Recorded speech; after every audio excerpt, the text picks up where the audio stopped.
What is going on, everybody? Welcome back to Nintendo Land, and we are already on part 4 of locations that you might have missed from The Legend of Zelda Tears of the Kingdom. There's so many cool locations, whether it's above ground, down in the depths, or even in the sky, that a lot of people still haven't come across yet, just because of how massive this world is, and you guys are continuing to send me your cool locations, whether they be small or interesting, unique, or something tied into the story, and I cannot thank you guys enough for keeping this series going. We normally do about one of these a week, so if you guys have more locations that you want to share, comment them down below. Once again, be extremely specific as where to find them, as some of them are hard to find from your comments, so just give me your coordinates and give me locations around that area so I can find it easily. So thank you so much for tuning in. Also, stop what you're doing, leave a like and subscribe. A lot of you watching this video right now are not yet subscribed, and we are working to get to 250,000 subscribers very soon, so it'll only take a second, but thank you so much guys for your recent support, and let's jump into the locations that you might have missed. First, we have the Mount Nablu well, and this well is on the very edge of Mount Nablu,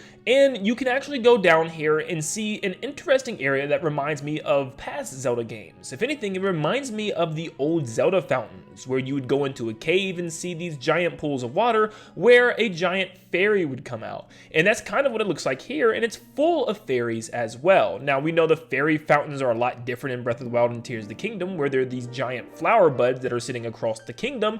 But this time, this kind of reminds me of the ancient days, back when we had to go into giant caves and see these fairies within these pools of water. There's also tons of material to mine down here, and I just like the pools of water. They just look really cool, and they're unique to this area and this area only, and I don't think there's any other part of the map that has, you know, an area of water like this. Next, we have the destroyed Giga Outpost, which is just to the east of the floating Colosseum and also right underneath the Kalamo Garrison ruins. Here you will find a Giga Outpost, but it is destroyed in ruins, and it's one of the only ones down here in the depths destroyed. Now, if you read the notebook, it doesn't give you too much information. It's broken language talking about Master Koga wanted this area destroyed or something like that, or, you know, evacuated, and it seems, based on another journal somewhere else down in the depths at another Giga Outpost, states that a Phrox came and destroyed this area, which is also a really cool world building thing. It's not just destroyed for no reason. The story is some nearby Phrox came and knocked it down, and I'm sure there is actually a nearby Phrox somewhere that you can hunt down and destroy based on the fact that this is earlier on when you first dive into the depths. Now, yes, this next one is one that homes a shrine, so odds are a lot of us have found this one, but it's a really cool area that I just still want to show off for those of you that haven't completed this game 100%. It is the Isle of Rabach, which is a giant stone crab which was in Breath of the Wild, but the only way to get in here was to go through via minecart because this whole area was flooded with lava pools. And there was also a shrine inside this area, but now there's a giant cave entrance where you get to go down into a new area. And it's almost like a mini fire dungeon, as you'll grab a minecart and go through different rail sections where you'll have to switch the rails and also defeat enemies along your way in order to reach another shrine deep in the back of the cave. Like I said, if you're simply just trying to find all the shrines and shrine hunting, odds are you found this already, but I just thought it was a really cool location that you guys brought to my attention that I also wanted to talk about because, yeah, it does feel like a mini dungeon.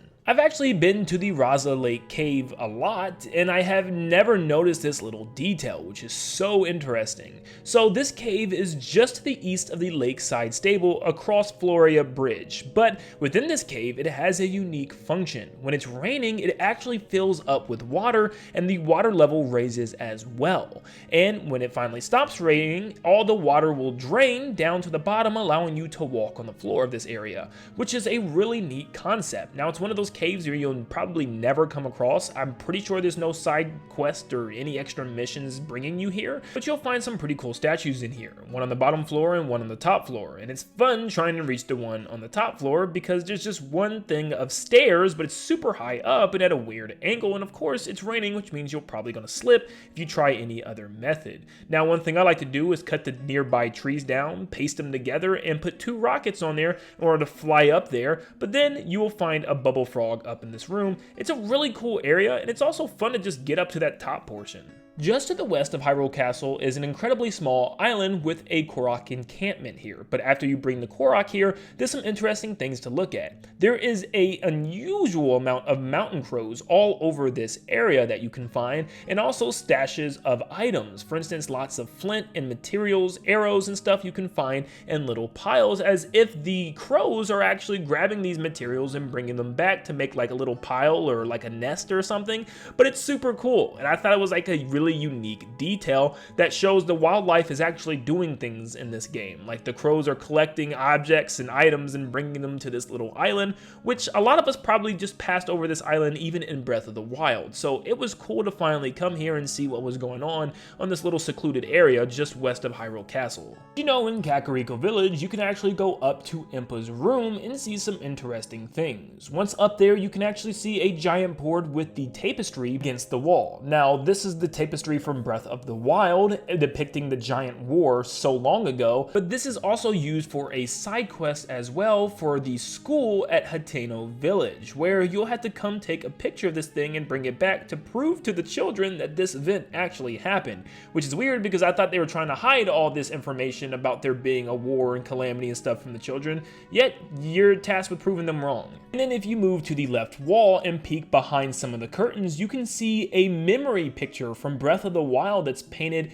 on the back end of this wall, which is really interesting, and it's hidden back there. You can see lots of the guardians in the field and stuff, and it's just one of the memories from that game. Finally, we go to the Satori Mountain Foothill Cave, but not in the actual cave, but on the mountain above it, which is a very interesting little island that's secluded from Satori Mountain itself, and it homes some pretty interesting things. It's like a little garden almost, and it's full of different types of insects, like tons of butterflies, and also every single mushroom you could possibly find in this game is scattered all around the trees and even the giant tree in the center. It's a really cool garden-like area, and I thought it was a beautiful spot to collect some materials and just find any mushrooms that you might be needing. It's also very pretty at sunset, and it's a fun area to explore within Tears of the Kingdom. Guys, thank you so much for sending in your locations and tuning in today. It means a lot, and this series is always fun to make another video with because it's fun to dive back into this world and find some beautiful spots that you guys have found during your playthroughs.